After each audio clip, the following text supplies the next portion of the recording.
لله رب العالمين الرحمن الرحيم مالك يوم الدين إياك نعبد وإياك نستعين اهدنا الصراط المستقيم صراط الذين أنعمت عليهم غير المغضوب عليهم ولا الضالين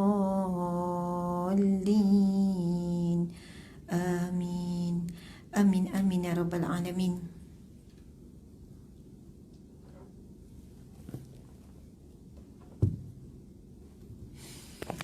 Alhamdulillah Rabbil Alamin. Hamdan lillah, salatan wa salaman ala Rasulillah Sayyidina wa maulana wa habibina wa syafi'ina Muhammad ibni Abdillah wa ala alihi wa ashabihi awliyaillah. Segala puji bagi Allah, Allah subhanahu wa ta'ala yang maha pengasih, ya Rahman, ya Rahim, ya Wadud, yang maha memiliki cinta. Allah masih lagi memilih kita di kalangan makhluknya, di kalangan hambanya, untuk berada di satu hari yang sangat mulia, iaitu hari Jumaat yang barakah. Subhanallah. Kemudian Allah pilih kita untuk melepasi Ramadan. Melepasi Ramadan baru-baru ini, sehinggalah kita dah pun berada di berapa Syawal hari ini ya? 10 Syawal, Masya Allah. Hari ini 10 Syawal, maksudnya dah 10 hari dah kita meninggalkan Ramadan. Jadi hasil daripada tarbiyah Ramadan, didikan Ramadan, hasil daripada kita bertungkul-lumus dalam memperelokkan ibadah, memperelokkan akhlak, maka semua itu boleh dilihat dan boleh terpamer di bulan Syawal. Masya Allah. Jadi sangatlah penting kita menjaga kelestarian ataupun kesinambungan daripada bulan Ramadan hari itu, sebab sekarang bermulalah kayu ukur. Adakah Ramadan kita hari itu diterima oleh Allah atau tidak. Sebab hasil daripada Ramadan bukan selesai 30 Ramadan itu, tetapi selepas Ramadan, 11 bulan selepasnya, hasil daripada tungkul lumus kita, ibadah kita sepanjang bulan Ramadan, kita menjadi insan yang lebih baik. Kita boleh mengawal lidah kita, boleh mengawal mata kita, mengawal telinga kita, tangan kita semua, hasil daripada tarbiyah ataupun madrasah Ramadan tempoh hari. Masya Allah. Dan di kalangan kita termasuklah saya, 1 Syawal tu pun kadang dah kalah dah. Betul tak? 1 Syawal tu mungkin solat kita dah mula lambat. Baca Al-Quran kita pun dah mula kurang. Kurang okey lagi, ada yang langsung tak sempat buka Al-Quran. Dan ramai mana pada 1 Syawal dah bermula maksiat terutamanya maksiat mulut. Bukan nak cakap sangat, tercakap kan. Dah memang IPA tu pemalas sikit. Kan.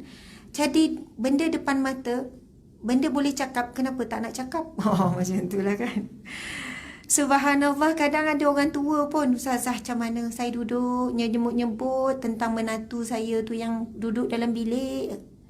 Dia pandai keluar waktu makan, waktu pergi tandas, waktu berjalan. Bukannya dia tak pandai keluar, dia pandai. Tapi timing tu macam burung lah kan. Ada waktu dia je.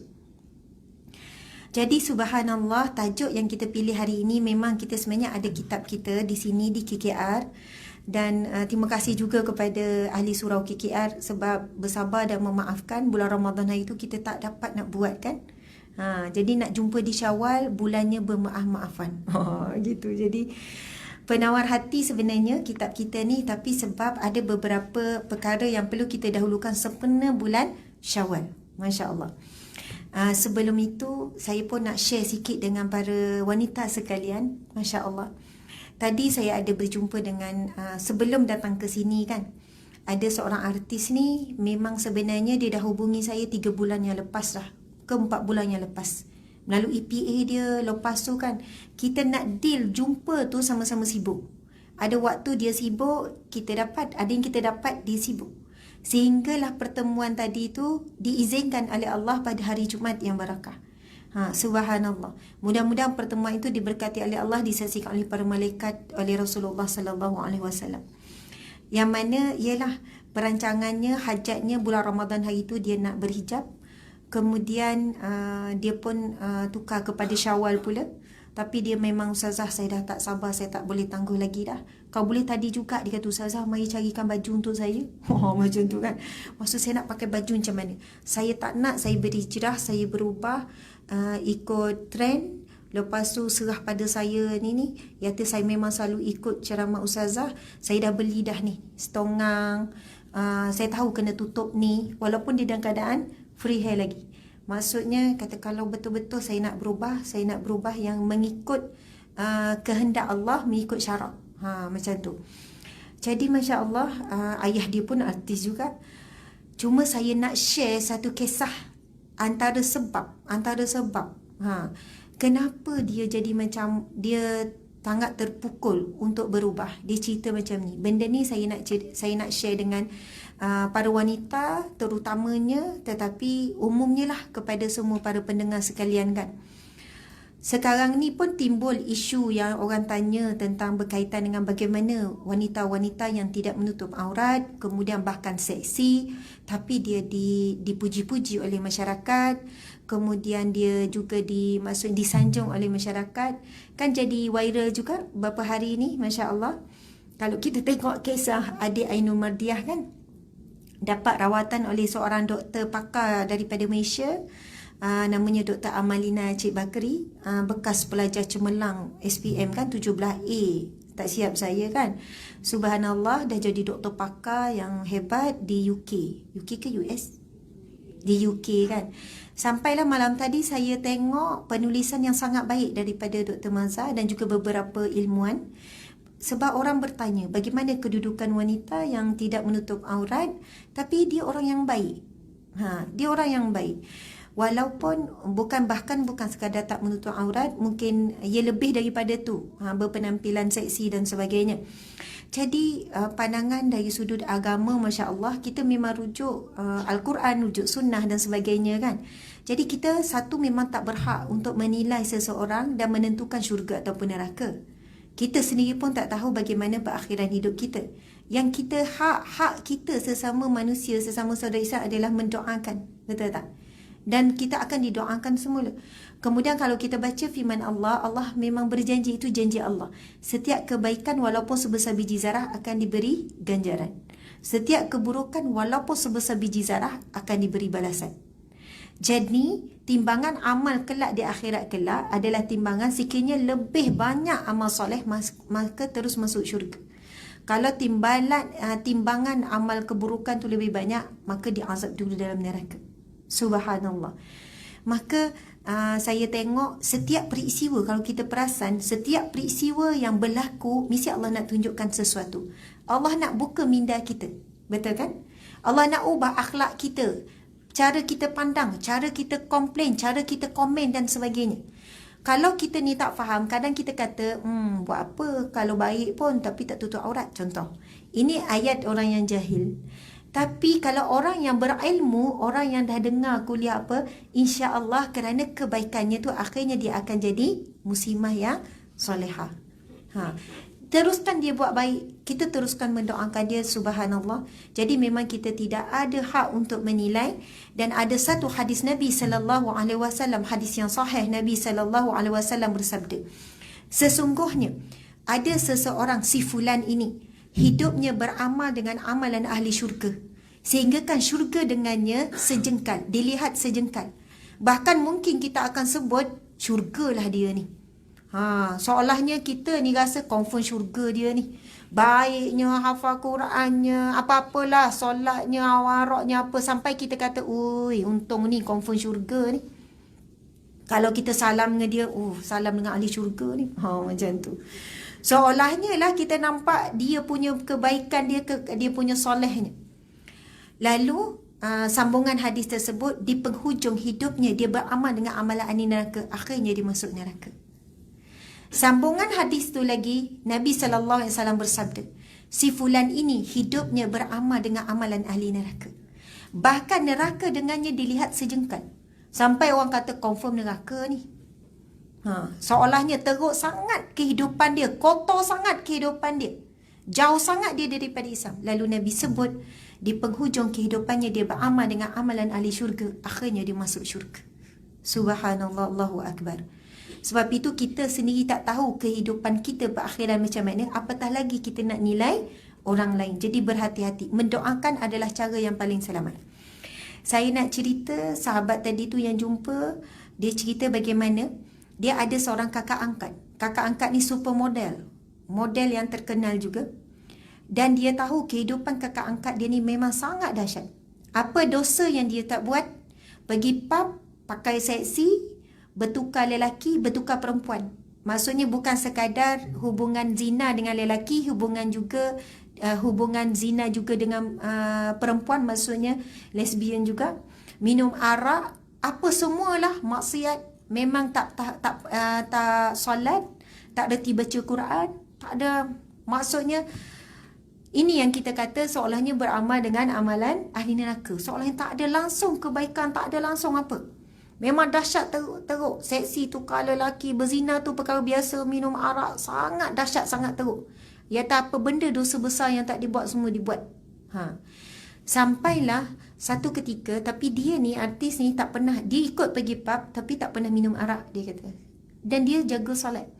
Dia jaga solat, walaupun dia tak reti baca Quran, tapi dia hafal solat tak tinggal. Dia hafal semua bacaan dalam solat apa semua. Cuma dia ada tanya soalan-soalan fiqh lah tadi tu. Lepas tu dia cerita, dia pun lost contact. Dia dah tak ikut dah, dia tak follow dah kakak angkat dia ni. Sampailah selepas beberapa ketika, berapa tahun, setahun, 2 tahun macam tu. Dia pun buka, tengok balik, dah lama tak jumpa, cari balik FB. Tapi dah bertukar dah. FB pun bertukar. Dia kalau orang tu berubah, FB pun berubah, betul tak? Sebab itu bila kita berubah FB, kena kental. Kan bila kita mula berubah, kita mula update. Tiba-tiba kawan kita pula, kita dah follow ustaz ustazah, kita dah mula share ceramah, betul kan? Kita mula share tazkirah. Kita kena kental sebab ada orang yang akan tak senang dengan perubahan FB kita tu. Betul kan? Macam bagus je, asyik-asyik ni je. Jadi teruskan sahaja sebab memang perubahan itu ia melibatkan perubahan semua kan. Jadi dia tengok, dah lain dah ni. Siap pakai niqab, siap pakai pudar. Daripada yang dahsyat dulu tu, terus bertukar begitu. Lepas tu dia pun mesej dapat hubungi balik, kata nak jumpa, nak rindu apa, nak tahu macam mana boleh berubah. Kemudian bila jumpa, Masya Allah, memang betul-betul kakak angkat tu super model-model terkenal juga. Dia tu pun pelakon juga, pernah berlakon dalam bersama dengan pelakon ni, artis yang saya sebut ni. Dia juga pelakon, pernah berlakon bersama juga, tapi dia lebih kepada modeling lah. Lepas tu dia cerita satu ketika dia aksiden, kemudian dia koma. Dalam koma tu memang doktor tak bagi harapan dah untuk dia hidup semula. Ahli keluarga pun tak ada harap, tak mengharap dah dia akan hidup semula.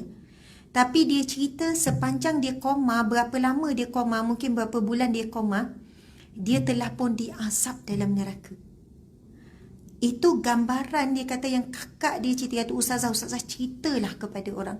Dan satu hari insya-Allah kita akan deal, maksudnya jumpa individu ni untuk cerita pengalaman dia sepanjang dia koma. Dia kata memang betul-betul apa yang ustaz, ustazah, guru-guru, alim ulama cerita tentang gambaran azab api neraka, itu memang benar-benar wujud. Bukan saja-saja ustaz-ustazah, arti tu sebut tadilah, bukan saja ustaz-ustazah ni cerita nak menakutkan kita, bukan. Sebab apa? Ustaz-ustazah cerita berdasarkan hadis Nabi, berdasarkan firman Allah. Tapi kakak angkat dia ni melalui. Sebab kita faham bila keadaan koma tak sedar, roh tu berada di alam lain. Mungkin rohnya telah pun mula diseksa. Dia kata memang ria sangat, memang dia sakit, macam mana rambutnya ditarik sampai terkeluar isi kepala. Bagaimana disiat-siat, kulit dia disiat-siat. Bagaimana dia dibakar dalam lava, dia sebut lava. Maksudnya dalam api, dia dibakar, diseksa setiap hari. Lepas tu dia hancur lebuh, kemudian hidup balik, diseksa. Sepanjang dia koma, dia diseksa. Maksudnya azab kepala, rambut apa semua sampai keluar isi kepala, dengan benda yang tajam, disiat-siat kulit semua. Apa yang, sedangkan dia pun tak pernah dengar sangat ceramah-ceramah, Tapi rupanya dia kata memang ia benar-benar wujud, ia benar-benar, ia adalah satu benda yang benar. Subhanallah. Dan bukan semua orang yang koma Allah izinkan untuk kembali semula. Betul atau tidak? Bukan semua. Tapi sepanjang dalam dia pun tak tahu dia koma. Dia ingat dia memang dah mati. Sebab tu mula-mula dia jumpa kawan ni, dia jumpa yang artis ni, dia kata sebenarnya akak dah mati tapi hidup semula. Sebab doktor tak bagi harapan, semua tak bagi harapan. Tapi sepanjang dia diseksa, dia kata, ya Allah, aku minta, ya Allah, kembalikan semula untuk aku berubah, untuk aku jadi lebih baik, beri kesempatan untuk aku bertaubat. Jadi subhanallah, satu ketika tiba-tiba dia bangun, dia celek, maksudnya dia sedar, kemudian dia minta keluarga dia semua, maksudnya simpan ataupun bakar, buang semua gambar-gambar seksi dia apa semua. Lepas tu dia minta dengan ahli keluarganya hantar dia ke sekolah tahfiz. 2 tahun dia berada di tahfiz, dia habis 30 juzuk Al-Quran. Allahu Akbar, Masya Allah. Bayangkan, dia pergi tahfiz 2 tahun, daripada tak pandai baca Quran, daripada tak ni, berubah terus, itu yang dia pakai niqab apa semua tu, habis 30 juzuk Al-Quran, dia hafal Al-Quran.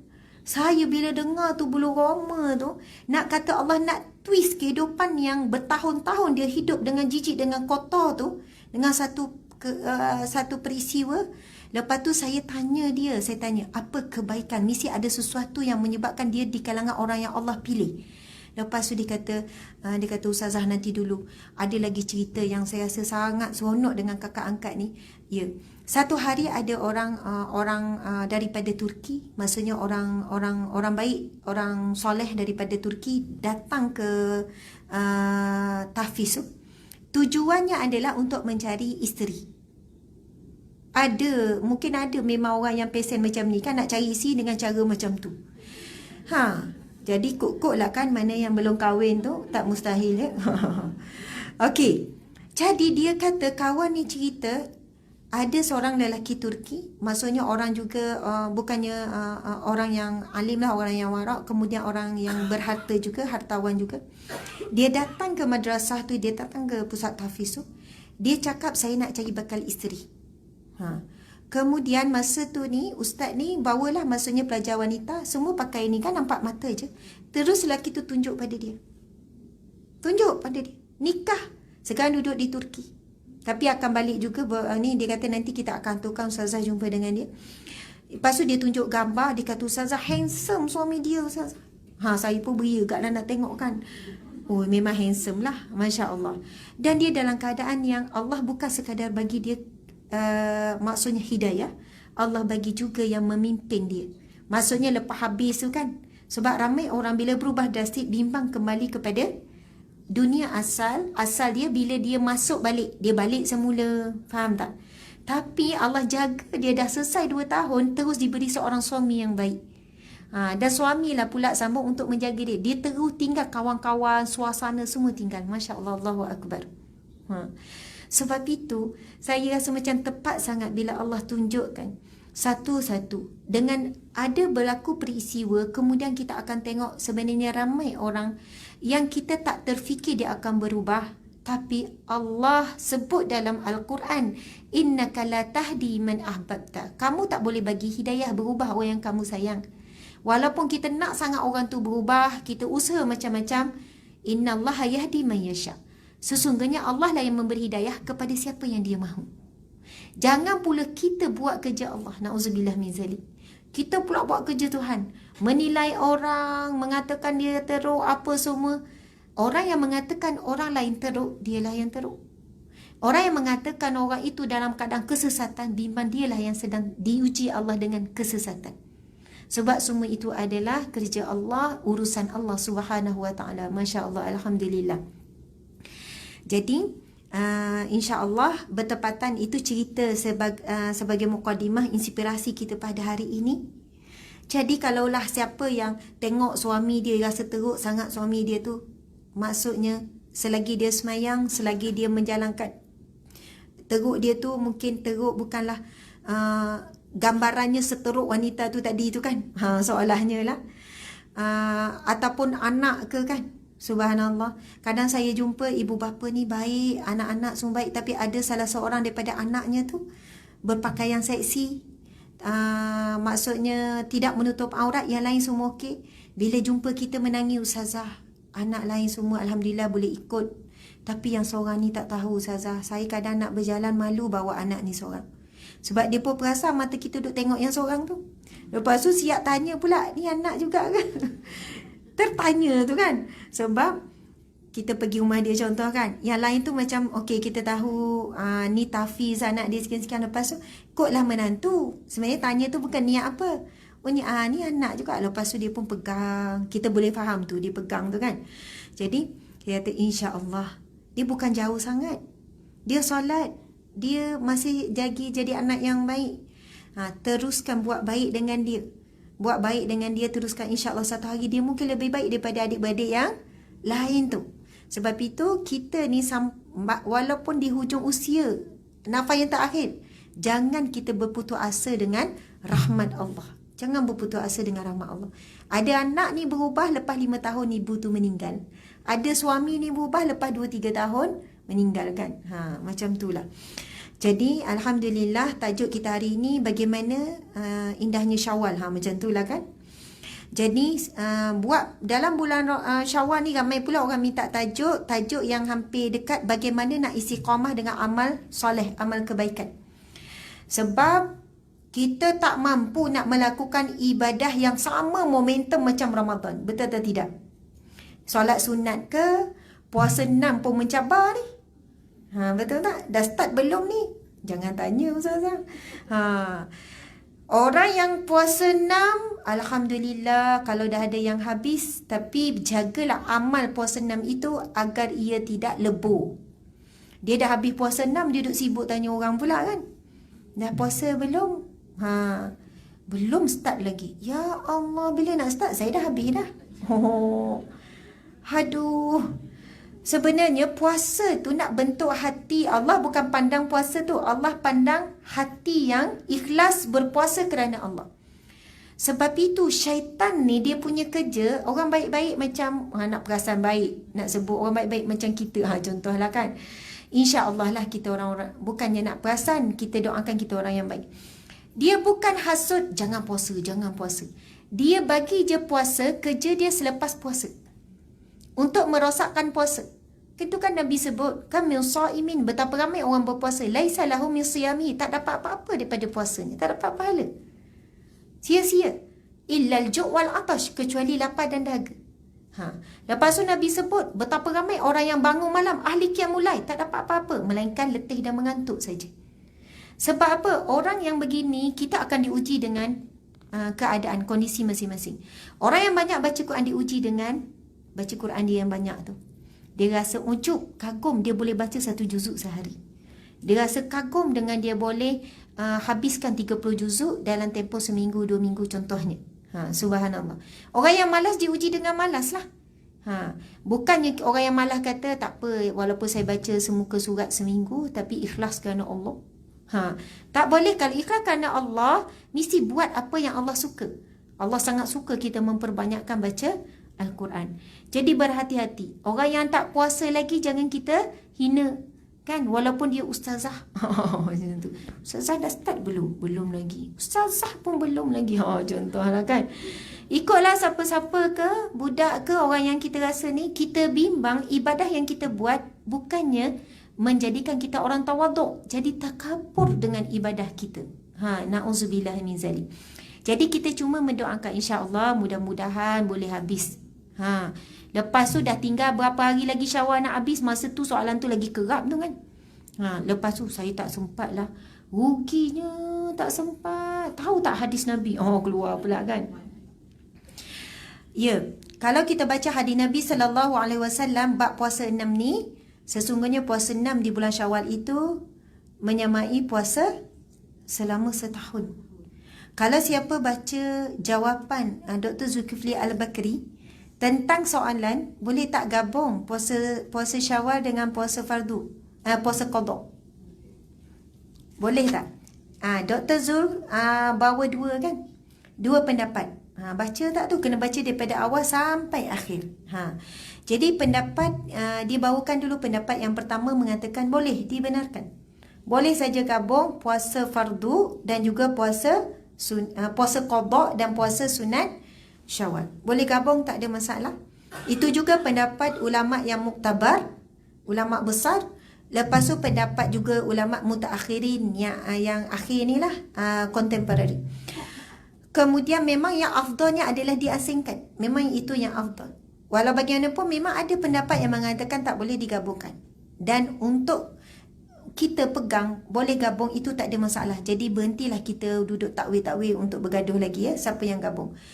Lepas tu timbul persoalan lain pula. Ada yang datang itu kat rumah saya, dia kata, "Ustazah, saya niat puasa sunat. Kalau Ustazah ada masak sedap, saya buka." Kisah benar ni, ya.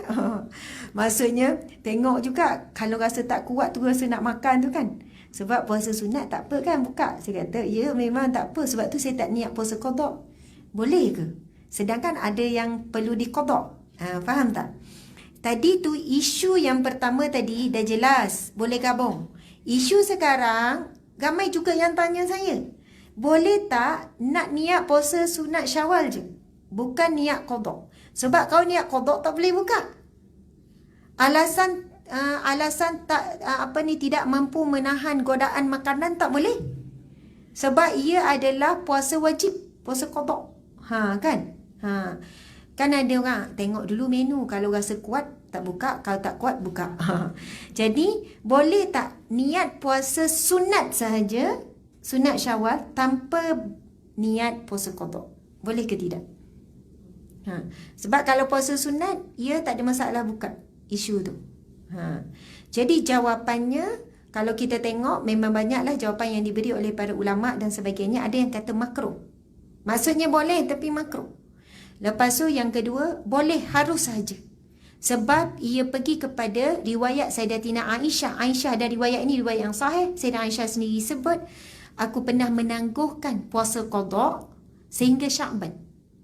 Maksudnya Sayyidatina Aisyah menangguhkan puasa qada sampai Sya'ban. Sya'ban, Rejab, Sya'ban, Ramadan kan? Sebelum masuk Ramadan tu baru qada puasa ni. Jadi para ulama kata Aisyah, mustahil untuk Sayyidatina Aisyah tidak menunaikan sunat Syawal. Jadi berhujahkan itu, dan ada beberapa dalil-dalil yang lain menyatakan dibenarkan harus kalau niat puasa 6 Syawal saja tanpa digabungkan. Sebab ada yang berhujah kata tidak dibenarkan sebab apa? Hutang. Puasa fardu itu adalah wajib, kira berhutang dengan Allah, wajib bayar hutang dulu, barulah buat yang sunat. Betul atau tidak? Sama juga perbincangan tentang orang tanya, dia ada banyak puasa qada, dah 10 tahun dia tak semayang. Lepas tu dia insaf, dia baru nak semayang. Jadi boleh tak dia buat solat sunat duha? Sebab dia kata, ada orang kata, kalau qada tak habis, qada dulu sampai habis. Kalau nak solat sunat duha tu, lebih baik solat qada, sebab ada hutang lagi, wajib bayar hutang. Sebenarnya boleh saja. Sebab solat sunat ni kita faham dia akan melengkapkan yang fardu. Solat sunat melengkapkan solat fardu. Kemudian puasa sunat melengkapkan puasa fardu. Sedekah akan melengkapkan zakat. Umrah akan melengkapkan haji. Semua amalan sunat dia akan melengkapkan yang fardu. Jadi, bab solat pun nak tunggu dia habis qada baru buat solat sunat, dia terlepas pula pahala solat-solat sunat yang sangat dituntut. Betul atau tidak? Solat tahajudnya, solat taubatnya, solat tasbihnya, macam-macam. Kau nak habiskan qada tu. Jadi, qada pun dibuat, solat sunat pun dibuat. Bukanlah dikatakan kena habis qada dulu barulah buat yang sunat. Jadi, saya kira insya-Allah jelas ya tentang beberapa persoalan tu. Jadi ada nak tanya soalan tak? Kalau ada rasa nak tanya soalan, boleh tulis pas. Yang berkenaan. Jadi insya-Allah mudah-mudahan kalaulah ada jawapan yang lebih tepat di sana, kita nak pegang jawapan lain terpulang ya. Ini di antara jawapan daripada pihak saya, hasil daripada rujukan dan juga dibaca tadi sebelum datang tentang isu-isu berkenaan dengan qada, puasa sunat Syawal dan sebagainya. Masya-Allah, alhamdulillah. Baiklah, para jemaah, para wanita yang dirahmati Allah sekalian, boleh teruskan tak ni? Boleh ya? InsyaAllah. Jadi tajuk kita adalah bagaimana kita nak memaknakan Syawal, nak jadikan Syawal ni terindah. Bulan Syawal ni kita tahu bulannya bulan apa ni? Syawal ada berapa hari sebenarnya? Sambut Hari Raya berapa hari? Oh, laju 30 hari tu kan.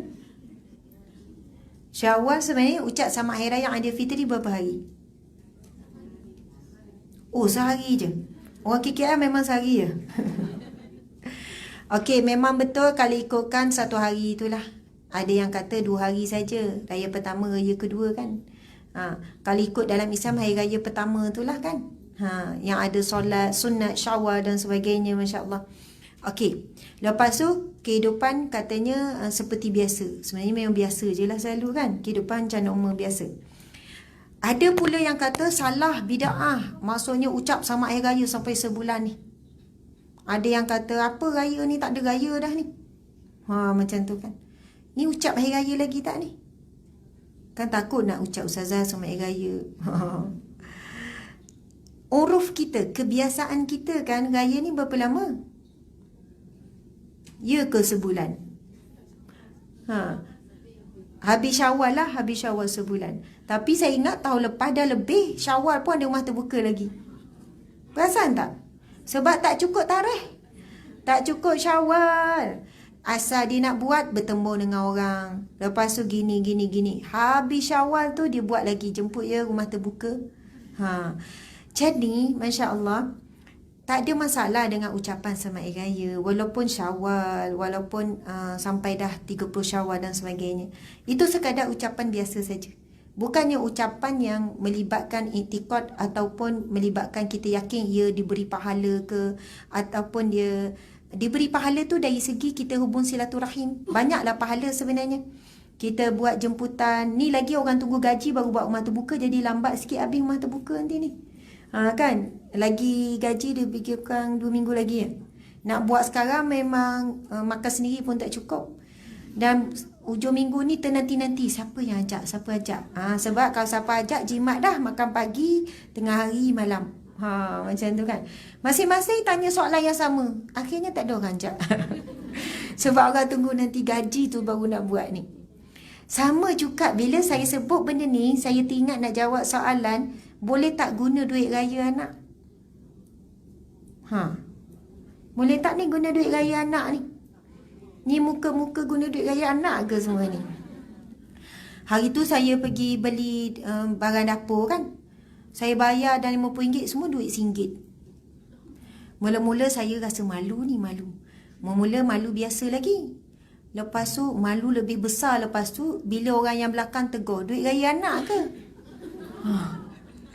Sebab cashier tu pun, padahal saya dah asingkan dah RM10 tu kan. Tapi cashier tu kira banyak kali pula. Saya dah pilih dah tempat cashier tak ada orang sebelum tu. Mula saya kata okey lagi. Tapi bila orang belakang sebut duit raya anak ke tu? Lepas tu saya pun terus jawab. Saya kata duit raya anak dah masuk simpanan. Tapi yang ni, yang duit raya tak habis bagi ke orang. Oh, jawab tu. Jaga maruah kan. Saya kata, tak, duit raya anak dah masuk dah dalam bank dah. Bukan duit raya anak ni. Tapi sebab kita pun jadi banyak duit RM1 kan. Tapi cashier tu suka. Saya suka dapat. Memang tak cukup duit RM1 ni. Jadi, tu yang saya tanya dulu cashier. Terima tak duit RM1? Nak. Kalau ada lagi, dia nak. Walaupun lebih daripada yang beli tu. Jadi, saya memang tak malu sangat pun. Suami yang malu kalau nak bayar jaga standard. Saya bayar RM1 tak ada masalah. Okey. Nak sebut pasal duit raya anak ni kan. Siapa yang kita tahu tak cukup duit, tak cukup belanja, balik kampung. Memang bajet kadang tiba kereta rosak apa semua. Lepas tu tebal duit raya anak. Kalau anak ramai lagi banyak. Saya 6 orang. Banyak duit raya anak. Kan? Lepas tu Masya Allah, bila dari segi hukumnya, memang pendapat yang pertama mengatakan tidak dibenarkan lah. Sebab itu hak anak, maka berdosa. Glamour lah orang share kan. Dari segi video Ustaz Zahar Idrus. Dan benar, memang apa yang dikatakan itu benar lah. Okey. Namun di sana kita boleh tengok pendetailannya. Kalau siapa yang rajin, isu mengambil, memakan harta anak ni, Boleh tengok juga apa yang ditulis panjang oleh Dr. Zulkifli Al-Bakri. Jadi bila kita baca, kita luaskan sikit pembacaan, di sana ada ruang kepada ibu bapa yang tak mampu.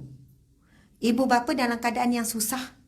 Daripada dia berhutang dengan orang luar dan sebagainya, maka dia dibenarkan untuk menggunakan duit raya anak itu. Kena dengar sampai habis ni.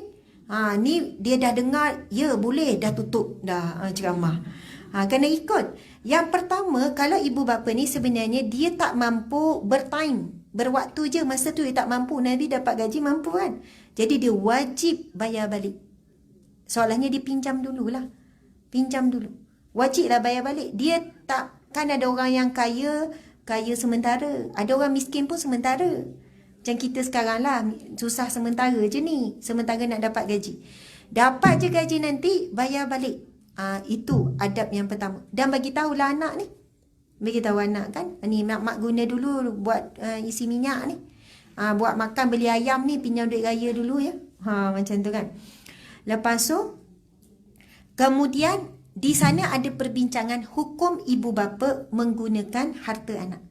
Dan memang ada dibenarkan ibu bapa menggunakan. Ada hadis yang sahih, ada perbincangan para ulama yang mutabar, mazhab-mazhab berbincang. Sebab apa? Ada hadis Nabi mengatakan harta anak adalah harta ibu bapa. Bukannya dia pemegang amanah, tak. Maksudnya ibu bapa ini ada hak ke atas harta anak dengan syarat dibeli keperluan. Faham tak? Bukannya beli sport ring baru, tak. Kalau tu haram lah, berdosa lah ambil. Bukan untuk sebab apa mak nak pinjam, nak beli lansir baru ni. Tak. Tapi diambil tu untuk keperluan. Bahkan di sana sekiranya ibu bapa ni pun tak ganti, maka ia tidak dikatakan berdosa. Dalam keadaan ibu bapa tak mampu lah ni, bukan ibu bapa yang mampu ni. Ibu bapa pun tak mampu, beli pun untuk keperluan makanan dan apa sebagainya. Keperluan tu pun melibatkan keperluan anak juga dan keperluan ibu bapa, maka di sana ada pendapat yang mengatakan dibenarkan berdasarkan hadis Nabi, harta anak itu juga milik harta ibu bapa. Tapi harta ibu bapa bukan harta anak. Anak kena minta izin. Kalau nak ambil harta mak, ni balik kampung kan, buka belek, mak ambil duit mak sikit ni buat isi minyak ni, contoh kan, kena minta izin. Subhanallah. Jadi yang terbaiknya adalah tidak menggunakan duit raya anak. Kalau terdesak perlu, boleh pinjam, boleh ambil guna dulu. Bukanlah berdosa masa kita ambil tu. Kemudian kita niat untuk menggantikan semula. Dan bila kita mampu, wajiblah kita ganti. Masya Allah. Bila sebut pasal duit raya, memang kena bincang, kena guide. Jangan bagi dia orang beli ikut suka je. Betul kan? Saya tanya anak yang 5 tahun tu, Safwan, duit raya ni macam mana? Safwan bagi semua dekat Umi. Sebab tak erti lagi nilai duit kan.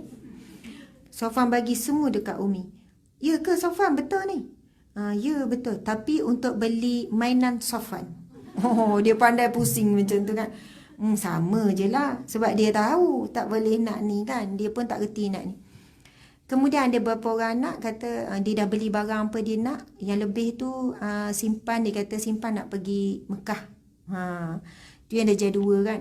Lepas tu tanya lagi yang lain, yang lebih ni nak buat apa? Bagilah Umi kat Palestin ke Syria ke? Maksudnya.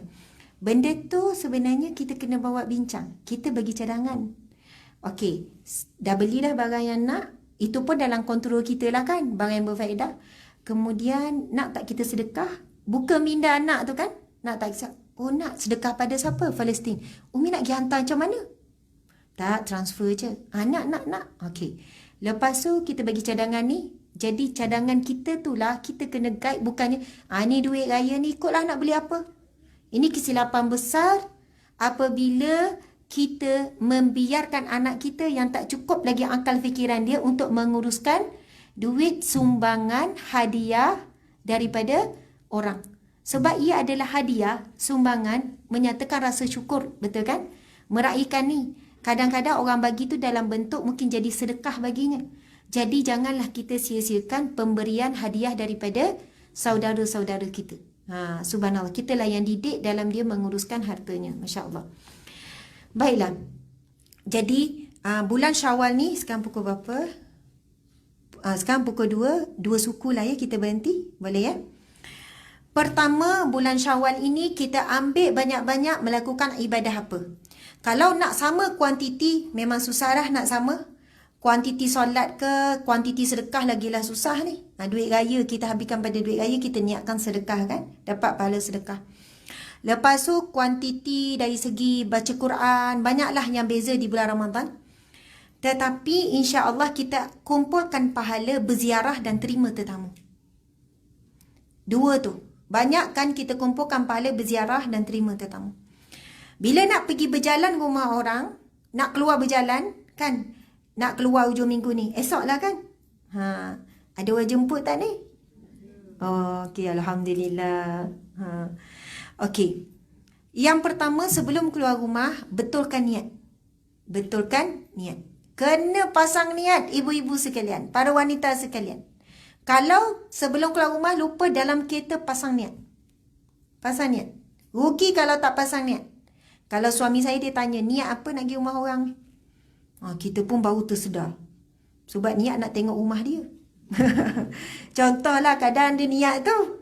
Kan niat nak tengok rumah lah, niat itulah, niat rumah dia ni sedap menu ni. Niat pasal makan lah.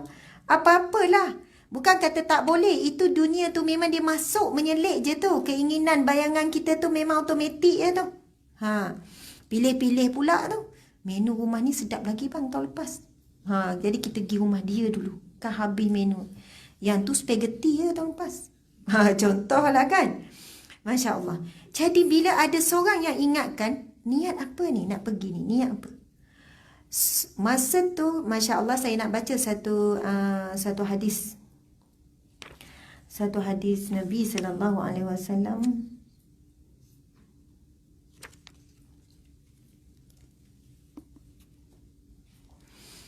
Sabda Nabi SAW riwayat Ahmad dan Tabrani. Yaqulullahu ta'ala, Ana ar-Rahmanu wa hiya ar-Rahim. Ana ar-Rahmanu wa hiya ar-Rahim. Faman wasalaha wasaltuhu. Wa man qata'aha qata'tuhu. Sadaqa Rasulullah sallallahu alaihi wasallam. Berkata Allah Subhanahu wa ta'ala, Akulah Allah yang Maha Pemurah. Dan mereka itu adalah kerabat rahim, maksudnya ahli keluarga kerabat. Maka barang siapa yang menyambung tali persaudaraan, hubungan silaturahim, nescaya aku akan menghubunginya. Dan barang siapa yang memutuskan tali persaudaraan, aku akan memutuskannya pula. Hadis yang sahih, hadis riwayat Ahmad dan Tabrani. Maksudnya siapa yang dalam perjalanan ataupun dibuat sesuatu untuk menghubungkan silaturahim, Allah kata aku juga berhubung dengannya. Selagi mana kita menghubungkan silaturahim, kita jaga hubungan silaturahim, maksudnya kita sentiasa dalam berhubung dengan Allah. Dan barang siapa yang memutuskan hubungan silaturahim, Allah kata aku juga berputus hubungan dengannya. Masya Allah. Kemudian ada hadis yang lain diceritakan dalam kitab ni juga. Ini saya bawakan kitab Al-Kabair, bab dosa-dosa besar. Tapi dia bawakan berkenaan dengan dosa memutuskan silaturahim, lalu dibawakan hadis Nabi dan juga firman Allah tentang kelebihan menghubungkan silaturahim. Ada seorang si fulan ini, dia menempuh satu perjalanan. Lalu Allah mengutuskan kepadanya malaikat untuk bertanya tujuan apa dia melakukan perjalanan tersebut.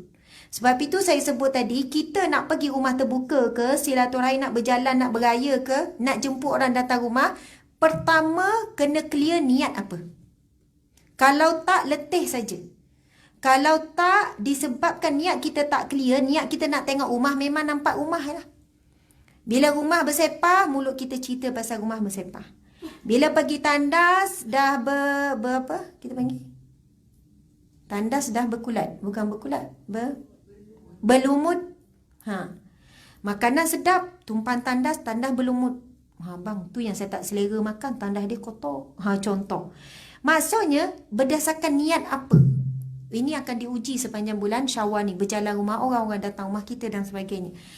Jadi, bila Allah mengutuskan malaikat ni untuk bertanya lelaki ni, dia melakukan perjalanan ni untuk apa? Lalu lelaki ni pun berkata, aku pergi untuk menziarahi saudaraku. Lalu malaikat bertanya, adakah kamu ingin menziarahinya kerana ada hajat? Sebab nak pinjam duit ke? Ada hajat lain lah. Lalu lelaki pemuda ni menjawab, aku menziarahinya kerana aku menyintai kerana Allah. Kerana Allah. Pergi ziarah ni kerana Allah.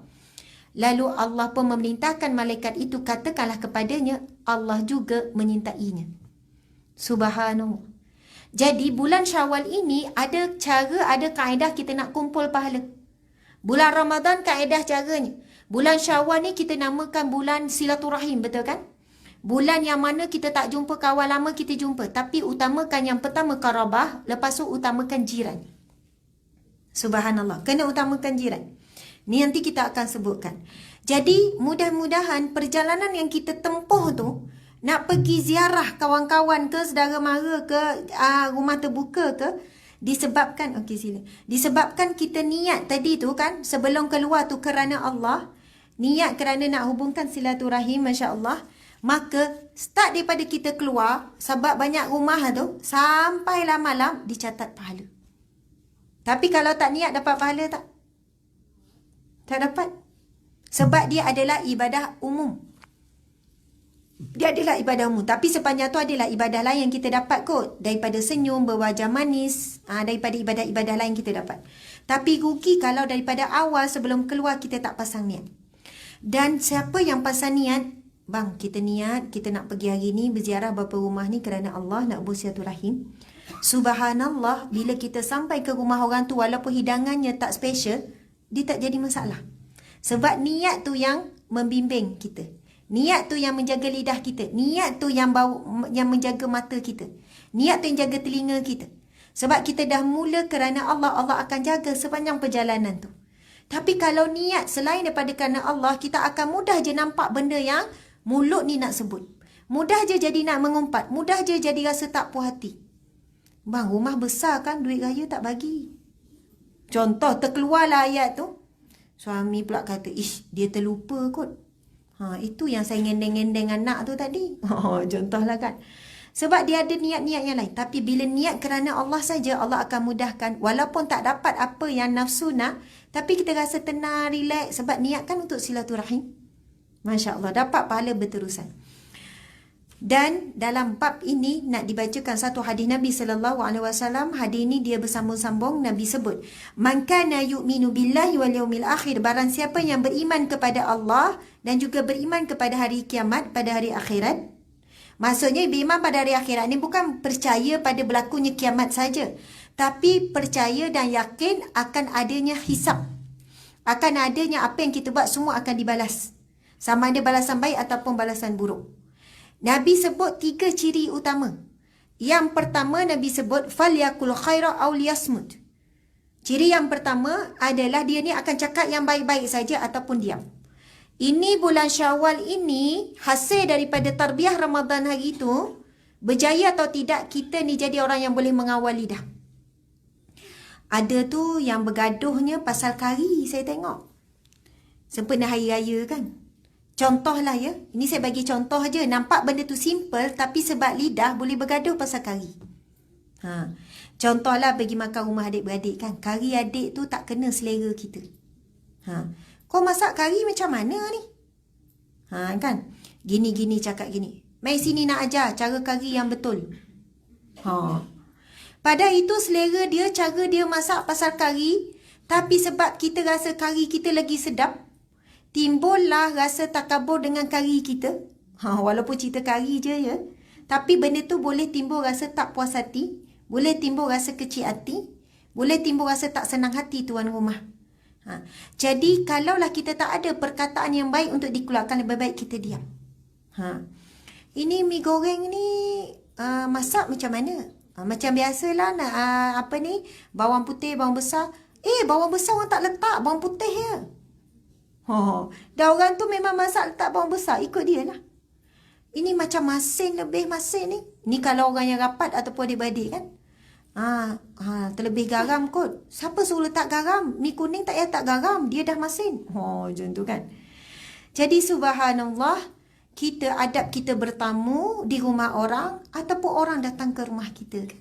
Betul kan? Saya pun ada pergi satu buah rumah, sentap juga saya kena kan. Ada kat saya disentap kan.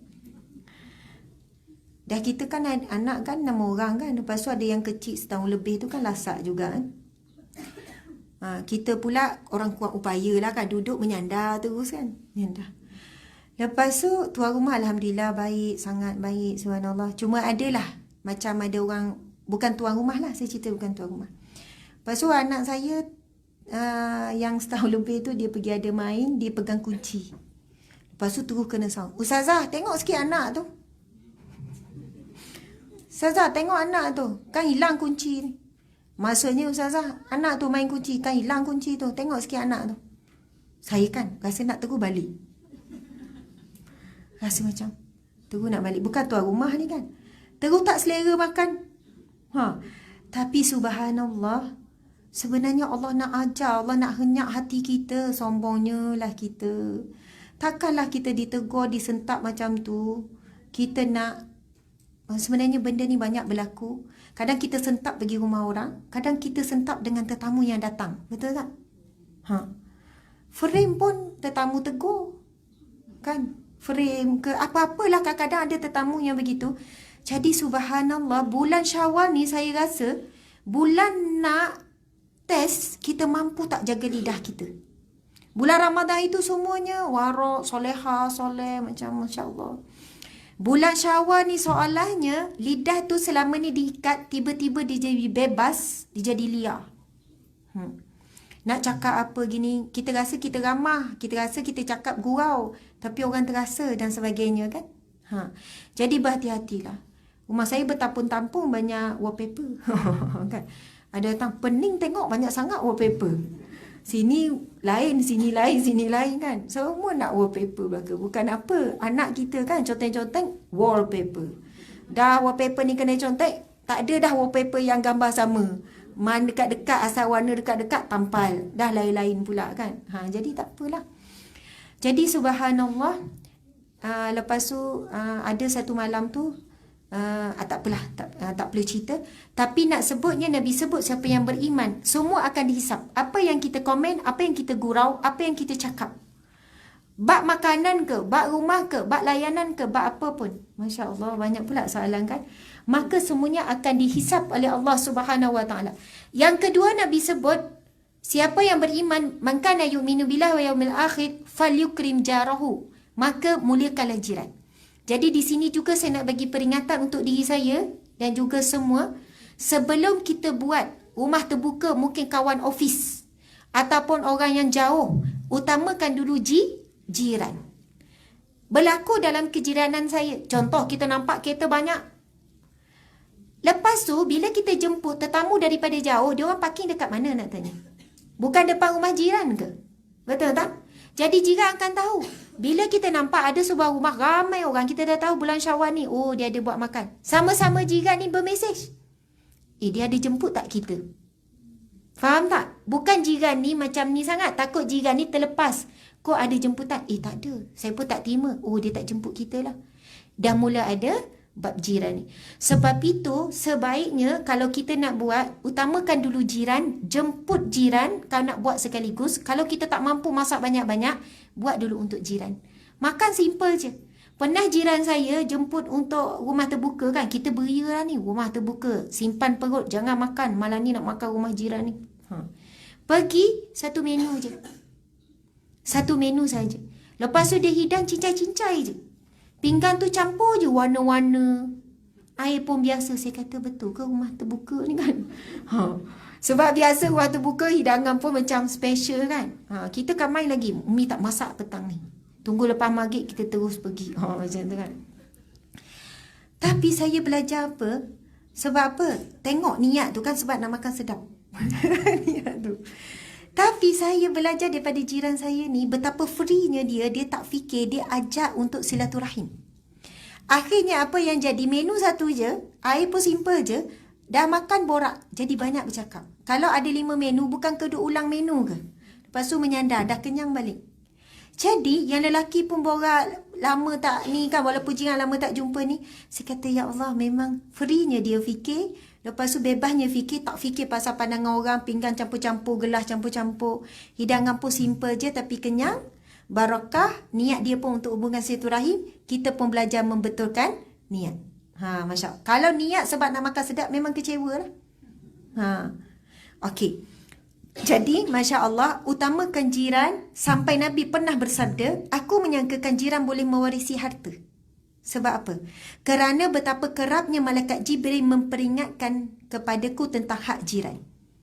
Nak katanya, Nabi sampai rasa banyaknya peringatan Jibril tentang hak jiran, jangan menyakiti hati jiran dan sebagainya, sampai ingat boleh mewarisi harta lepas kita mati. Jadi berhati-hatilah kita. Kadang-kadang kita beraya sampai Kedah pun pergi, sampai Perak pergi, sampai KL pergi, Seremban pergi kan. Ustazah Asmat jemput contohnya lah kan. Beria pergi, rumah selang 3 buah rumah tak sampai, rumah sebelah tak sampai. Jiran kita tak ada silaturahim. Sedangkan jiran-jiran ini kat dunia dia tak akan ketuk pintu rumah, saya nak tuntut silaturahim daripada encik. Dia tak tuntut. Saya sakit itu kenapa tak ziarah? Memang di dunia tak akan tuntut. Tapi agak-agak di padang masyarakat akan tuntut tak? Akan tuntut. Semua orang akan cari apa yang boleh dituntut. Jadi ada hak jiran yang perlu kita tunaikan. Dan yang terakhir, hadis ini Nabi sebut siapa yang beriman kepada Allah dan hari kiamat, falyukrim dhaifuhu, dan dia akan memuliakan tetamunya. Jadi bulan Syawal ini, kalau pun masa kita banyak habis sebab apa? Masak untuk tetamu nak datang. Lepas tu tetamu datang pula, layan. Lepas dah layan kan, depan belakang. Lepas dah layan penat, mula-mula marah tetamu tu basuh pinggan kan.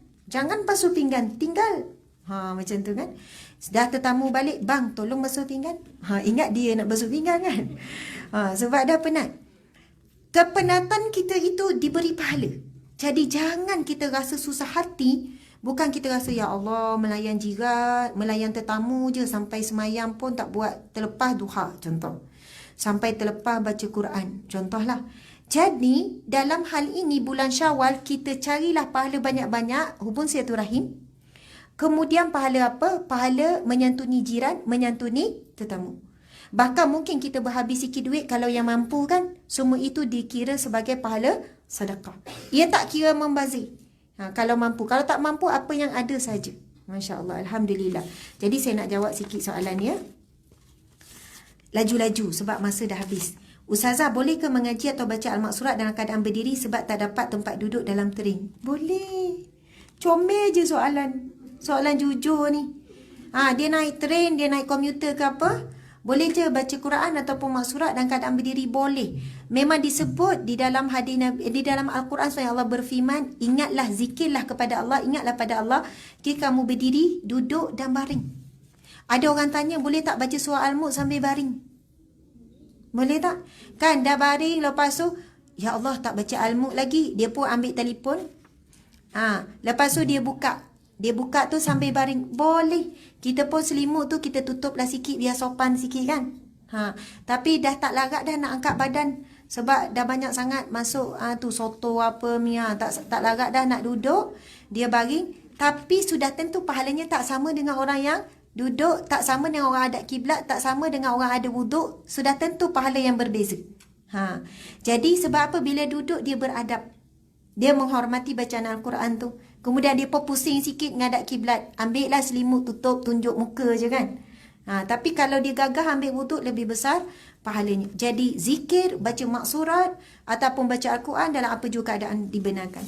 Okey. Salam Ustazah, nak tanya tentang memilih pemimpin kafir yang baik berbanding pemimpin Islam yang sebaliknya. Ini soalan cepu cemas ni. Bukan cepu emas ni, cepu cemas.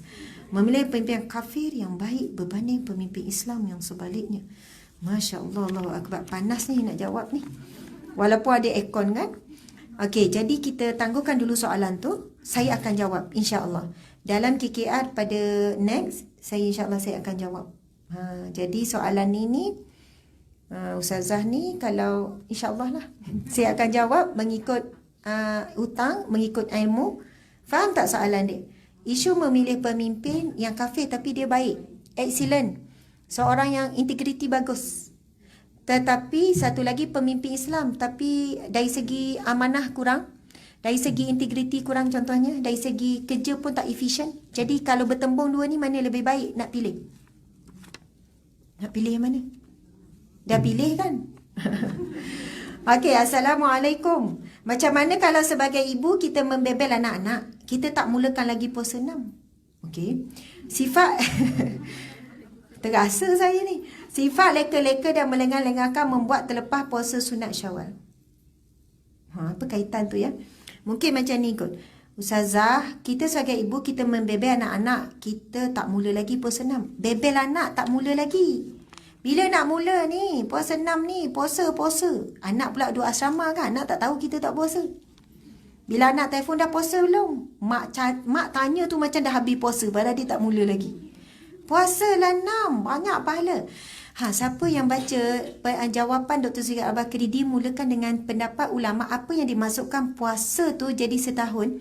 Kita puasa Ramadan hari tu, satu hari ibarat 10. Jadi 30 hari kali 10 hari 30. Jadi 300 hari. Tambah 6 hari di bulan Syawal, 6 kali 10 jadi 60. Jadi lengkaplah setahun 360 hari. Itu di antara tarjih ulama berkenaan hadis Nabi SAW berkenaan dengan siapa yang puasa sunat Syawal, 6 hari bulan Syawal, dia dapat pahala setahun. Jadi kita lengkapkan sikit lagi 6 hari, walaupun kita tak berpuasa, ada hari kita tak puasa, kita tetap dapat pahala puasa sampai jumpa Ramadan akan datang. Jadi kita memang kena niat, tak cukup niat, kena doa. Saya pun tak tahu kuat ke tidak, tetapi doa, ya Allah tolonglah, doa tu dah mula, puasa tak mula lagi. Ya Allah, bantulah aku untuk puasa 6. Bantulah ya Allah, mudahkanlah ya Allah. Niat, lepas tu minta pertolongan dengan Allah Subhanahu Wa Taala. Lepas tu dia kata, dan lengah-lengah membuat terlepas puasa sunat Syawal. Akhirnya mak tu tak puasa sunat. Mungkin nak tahu jawapan, mak tu dapat tak pahala kan? Ya, mak ni dapat tak pahala sebab anak yang puasa 6 dia tak puasa 6. InsyaAllah dia dapatlah pahala, anak tu puasa 6. Bukan dikata saya banyak pahala sebab 6 orang anak semua puasa 6. Saya tak puasa. Sudah tentu dia dapat pahala sebab dia galakkan anak, dia suruh anak, dia tekan anak. Tapi takkan sama dengan pahala dia puasa sendiri. Tak boleh dia relax. Saya bukan setakat sekali 6. Tak boleh. Takkan sama. Okey, soalan yang terakhir. Ustazah, saya telah menggunakan kemudahan perbankan secara online untuk membayar rumah dan lain-lain urusan dengan menggunakan komputer pejabat. Ada kalanya saya print juga. Mohon terasa ya semua. Ini sebab melibatkan semua ni. Saya pun dulu kerja pejabat kan. Sebagai gantinya saya telah memberi beberapa rim kertas untuk digantikan. Dengan kertas yang telah saya pakai tadi, bagaimana situasi saya ni Ustazah? Mohon pencerahan dari Ustazah. Subhanallah. Soalan yang kedua, jiran saya buat kenduri tapi tak pernah jemput sedap, sedih ni, luahan perasaan ni. Tapi tak perasan jemput, bukan sahaja saya, malah jiran sekeliling juga tak dijemput. Bukan tak perasan, memang tak jemput ya, untuk pengetahuan. Okey, wajar ke saya berkecil hati dengan sikap jiran yang tidak menjemput malah sombong? Dahlah buka khemah. Sambungan ni kan, sambungan bawang sikit. Dahlah buka khemah, siap blok rumah jiran lain dengan kereta-kereta tetamu jiran yang buat kenduri tersebut. Tu dia. Subhanallah, para jemaah sekalian. Tetamu, soalan ni pernah ditanya kepada Rasulullah sallallahu alaihi wasallam, ya Rasulullah, aku mempunyai jiran yang menyakitiku ya Rasulullah. Rasul kata, bersabarlah kamu. Kemudian tak lama dia datang lagi jumpa Rasulullah, ya Rasulullah, aku ada jiran-jiran ni masih. Dia ulang lagi lah. Sampai 3 kali jumpa Rasulullah. Rasul kata, bersabarlah terhadap jiran kamu tu, mungkin itulah laluan kamu ke syurga. Maksudnya kita ni kan duduk berjiran lama, jiran ni siap tahun buat macam ni. Wajarkah kita kecil hati? Kecil hati tu normal, bukan kata tak wajar. Kan? Hati kita kan memang selalu mengecil. Mengecil tu kan. Kecil hati is normal, manusia biasa kecil hati. Selagi mana kita mampu menjaga lidah kita daripada mengikut kecil hati tu. Jadi subhanallah, kita tak tahu ya para jemaah sekalian, apakah laluan kita ke syurga. Mungkin sebab esok di akhirat kelak kita berterima kasih. Ya Allah, terima kasih engkau uji aku 30 tahun dengan jiran yang menguji sabarku. Rupanya itulah pahala yang banyak kita duk kumpul. Pahala itulah yang memberat timbangan amal kita, sabar dengan 30 tahun berjiran dengan dia. Subhanallah. Allah tak akan buat sesuatu dengan sia-sia. Ada jiran macam ni nak bagi bahagian untuk kita. Kitalah yang buat keputusan. Anda berhak mengubahnya. Macam tu kan. Kita berhak memilih untuk jadikan jiran ini bahan umpatan sesama jiran yang rasa solehah ni kan. Yang rasa bagus ni jemput. Kan. Memang ada jiran yang macam ni. Angkat tangan pun dia tak balas. Tapi yakinlah Allah yang membalas tangan kita tu. Senyum pun tak balas. Allah yang membalas senyuman kita tu. Dan bila time kita buat makan, tetap jemput dia. Tetap jemput. Dan saya ada jiran yang macam ni tak bergaul apa semua sampai orang kata, angkat tangan buat tak tahu. Bab nak jemput dia, yang lain jemput dalam WhatsApp je. Yang ni pergi jemput ketuk rumah. Bagi salam. Kak, nak jemput ni. Yang paling sombong, yang tu lagi beria kita kena jemput. Tapi bila kenal, rupanya bukan dia sombong. Tapi tak reti bergaul. Tak reti bergaul. Sampai jiran depan rumah, pagar depan ni pun tak kenal ni. Maksudnya jiran ni pun tak pernah bertegur siapa. Tapi bila kita ajak, barulah dia boleh sertakan bersama. Sebab itu Masya Allah, Subhanallah, Insya Allah, soalan pertama tadi tu minta maaf pasal bayar tu, betul. Ibu-ibu, para wanita sekalian, kita bekerja, kita tak boleh nak elak keadaan tu. Kita guna telefon waktu pejabat untuk bersena Shopee, Lazada, macam-macam kan. Itu sebelum raya, bulan Ramadan kan. Waktu kerja apa semua, guna pula wifi pejabat apa semua.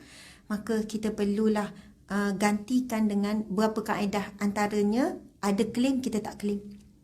Contoh kan. Ataupun ada claim mileage tu, kita claim separuh je. Kalau tak claim kan terasa sangat. Menyesal tu hari-hari duk sebut, nampalah tak claim, nampalah tak claim. Claim kurang daripada yang sepatutnya. Niat untuk gantikan apa harta yang kita ambil daripada harta kerajaan ni. Ataupun harta syarikat. Betul kan? Lepas tu banyak guna kertas tu. Lepas tu ink, kadang-kadang kita beli ink, kita pasang ink kita. Ganti kepada ink yang kita guna.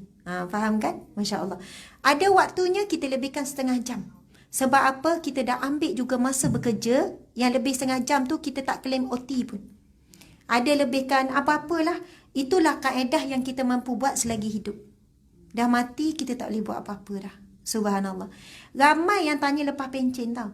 Yang ikut kuliah saya kan orang dah pencen. Ustazah, saya dulu tak dengar ceramah apa. Masa saya kerja 10 tahun banyak saya makan harta ni. Macam mana saya nak buat sekarang? Kalau kerja boleh buat macam cara Ustazah suruh.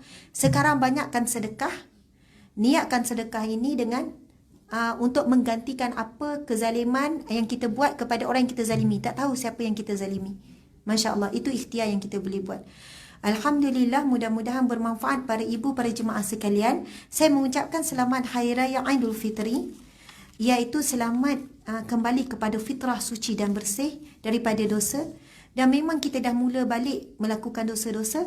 Tetapi jadilah kita orang yang sentiasa bertaubat dengan melazimi istighfar. Balik daripada rumah orang, apa yang kita nampak, apa yang kita rasa, apa yang kita tak puas hati, dalam kita astagfirullah, astagfirullah. Dan sentiasa betulkan niat bila nak pergi ziarah, dan betulkan niat bila nak terima tetamu. Walaupun masa tu kita keluarkan korel apa semua kan, memang kembang lah, makanan pun sedap, orang puji. Tapi sebab dah pasang niat. Kalau ni, kalau saya lah secara peribadi, suami selalu awal-awal niat apa nak terima tetamu, kita pun kata, ya Allah, nak mulakan tetamu, nak dapat pahala. Puji ke apa ke, benda tu memang akan datang, rasa seronok. Tetapi kita kekal dalam niat kita tadi tu. Niat tu ikat kita. Supaya kita tak terlalu syok, terlalu leka, ujub, takabur semua tu. Itulah yang akan mengikat kita, insya-Allah. Jadi saya mohon maaf salah dan silap. InsyaAllah soalan tadi tu kira hutang kita akan jawab pada kuliah akan datang. Kita tangguhkan dengan tasbih kafarah dan surah Wal-Asr. Bismillahirrahmanirrahim. Subhanakallahumma wa bihamdika ashhadu an la ilaha illa anta astaghfiruka wa atubu ilaih. Bismillahirrahmanirrahim. Wal-Asr. Innal insana lafi khusr illa alladhina amanu wa amilus salihat وتواصوا بالحق وتواصوا بالصبر صدق الله العظيم وبالله التوفيق والهداية السلام عليكم ورحمة الله وبركاته.